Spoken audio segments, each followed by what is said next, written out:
Lá, o governo federal abriu um novo crédito de quase 2 bilhões de reais para as ações de apoio e reconstrução do Rio Grande do Sul. No total, agora já são mais de 72 bilhões de reais em recursos para o Estado. Esse novo crédito será repassado aos ministérios e deve ser gasto em obras nas universidades, institutos, serviços de emergências e também na área de segurança pública. Aí, doutora Galinatti, vai também para a segurança pública. Ainda falando sobre a verba e ações de reconstrução no Rio Grande do Sul, no Supremo Tribunal Federal, o ministro André Mendonça sugeriu que as empresas com acordo de leniência pela Operação Lava Jato repassem parte desses recursos da negociação para ajudar a região sul do país. As empresas que participam dessas negociações são a JIF, Novonor, Camargo Correia, UTC, Nova Engevix, Petrobras e Braskem. De acordo com a Controladoria Geral da União, elas ainda devem mais de 11 bilhões de reais. A primeira proposta do ministro Mendonça seria a criação de um fundo de auxílio aos gaúchos, mas que dependeria da aprovação do Congresso. Já a segunda proposta envolve a prestação de serviços e as construtoras precisariam participar das licitações. Já passo para você, Pacífico, o que você acha dessa ideia do ministro André Mendonça? Acho que, particularmente, me parece um recurso que a gente pode dispor de maneira muito rápida, né? O que você acha? Eu gosto da ideia de direcionar recursos para o Rio Grande do Sul, dessas empresas. Eu não gosto da ideia de direcionar serviços. Eu explico por quê. Recursos, sim, vão ser usados conforme tem que ser usado para as obras, segurança pública, saúde, enfim. Serviços, o custo do serviço é muito mais baixo do que para a empresa, do que ela despender de dinheiro. Se ela roubou dinheiro, ela devolva dinheiro. E aí, outra empresa, eu acho que tem que executar esses serviços. Vai ser uma concorrência pública, mas a gente sabe que em várias concorrências públicas tem o tal do conchavo, vou colocar um preço aqui, você coloca outro e tal. Então, é uma forma delas gastarem menos dinheiro quando elas prestam só o serviço. Então, na minha opinião, dinheiro, acho ótimo, serviço, eu não gosto dessa ideia.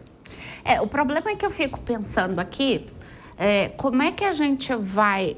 nós estamos falando de construtoras de grande porte e a gente vai ter que reconstruir o Rio Grande do Sul.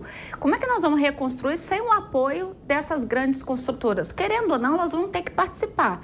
E se é por um meio de uma licitação, é um meio hoje lícito para se contratar no serviço público. Concorda, doutor Dulcio? Concordo. Eu acho que movimentar uma verba para ajudar o Rio Grande do Sul é inegável que é necessário. O governo federal tem que fazer isso. E algumas empresas também podem, como aqui bem sugeriu o ministro André Mendonça, porque já que se deve, que se pague de uma forma útil. O problema, o que eu vejo, é a forma que a gente vai fiscalizar. Eu sou totalmente a favor da manutenção desses repasses, desde que a gente fiscalize com rigor, né? A gente sabe que muitas obras públicas são a desculpa para se desviar dinheiro, para hiperfaturar a obra e etc. Então, lá está um momento de calamidade, isso normalmente faz com que a burocracia seja diminuída para a celeridade na reconstrução, na resposta aos cidadãos e etc. Por isso que a gente não pode esquecer de monitorar e cobrar. Com relação à ideia, eu acho ótimo. Eu acho que, de alguma forma, a gente pode repassar, porque sabe aquela história do dinheiro inesperado? Então, as pessoas não estão contando. O governo hoje não conta com essa verba aí de acordo de leniência da Lava Jato. Então, se for destinado a isso, eu acho ótimo. Pelo menos é um fim lícito e que, de alguma forma, ajuda o próprio país, porque o país tem a obrigação de ajudar a reconstruir. Com relação às empresas, tendo uma licitação, que é o meio legal que se faz a campanha, a concorrência para descobrir qual empresa vai ganhar ali a licitação, eu acho que não vejo problema delas participarem, desde que também seja muito bem monitorado e fiscalizado pelo poder público. Sim. Deise, eu me recordo que logo que começou a gestão do governo Lula, essa já tinha sido uma ideia meio que ventilada pelo ministro Rui Costa, da Casa Civil, que falou, vamos fazer um acordo com as empresas que fizeram acordo de leniência no Lava Jato, né, com as empresas, para retomar algumas construções do PAC, né, as obras do PAC. Isso ficou meio que na gaveta. Ele falou isso logo no início do governo Lula e a coisa esfriou. Me parece que foi requentada agora de uma maneira muito bacana, porque agora é emergencial que essa ideia saia do papel. Você concorda com isso? Eu concordo, Elaine. Eu acho que tem alguns pontos assim que a gente tem que falar. E eu, como gaúcha, eu me sinto autorizada a falar sobre isso. O Rio Grande do Sul, ele não foi um estado que votou no atual presidente, né? A gente sabe disso, foi um estado que votou no antigo presidente. Mas mesmo assim, desde o início dessa crise, o presidente tem se mostrado atencioso com o estado, né?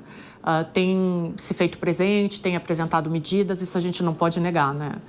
E esse acordo de leniência, esse valor desse acordo de leniência, só para vocês terem uma ideia, a estimativa do estado do Rio Grande do Sul, do Eduardo Leite, para a reconstrução das estradas que desabaram é de R$1 bilhão.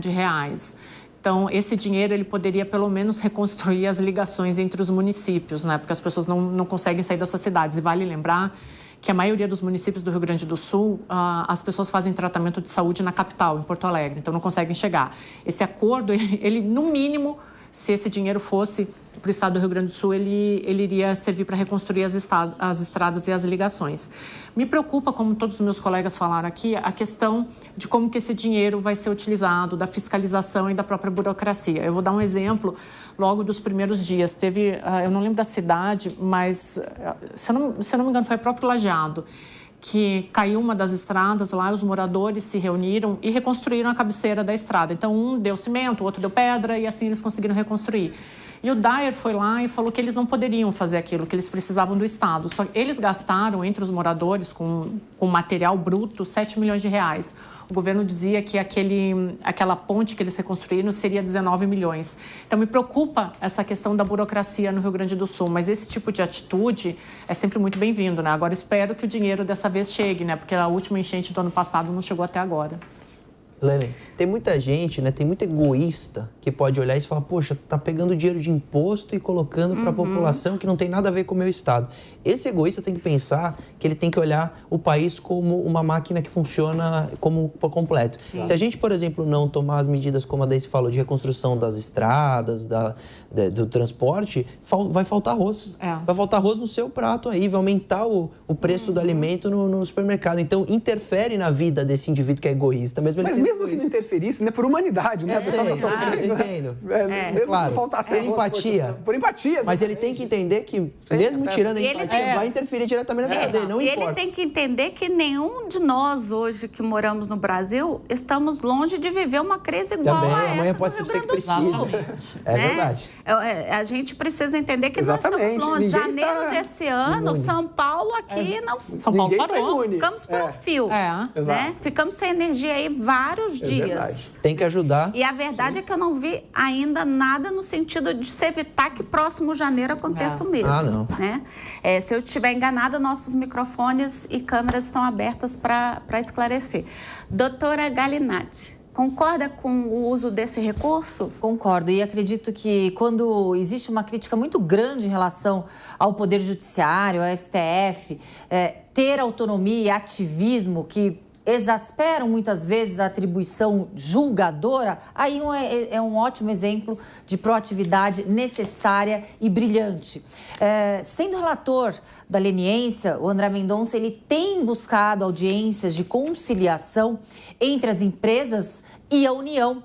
E uma das formas justamente seria esses pagamentos, né, serem destinados ao Rio Grande do Sul. Mas existem ainda alguns obstáculos para que esse acordo seja fechado e principalmente obstáculos que são relacionados à divergência no montante feito tanto pela Controladoria Geral da União como pela Advocacia Geral da União, e essas empresas elas querem contrapor, dizendo que seria um pagamento, uma dúplice multa em relação a isso.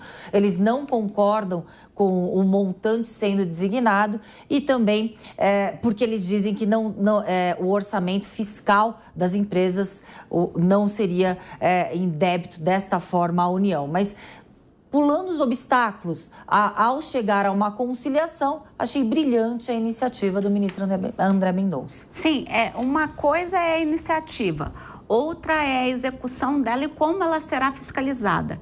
Eu acho que sempre o nosso problema está no controle, no rigor do controle. Né? Então, assim, tem que existir as ideias, tem que surgir os projetos, mas tem que haver um controle rigoroso, né? Para que não haja desvio de função da causa que é muito nobre. Né? Sim, mas primeiro esses acordos eles deve haver um consenso. Eu acredito que o que a gente busca realmente é que essa iniciativa chegue a um consenso para, claro, a operacionalização ser amplamente fiscalizada. Sim.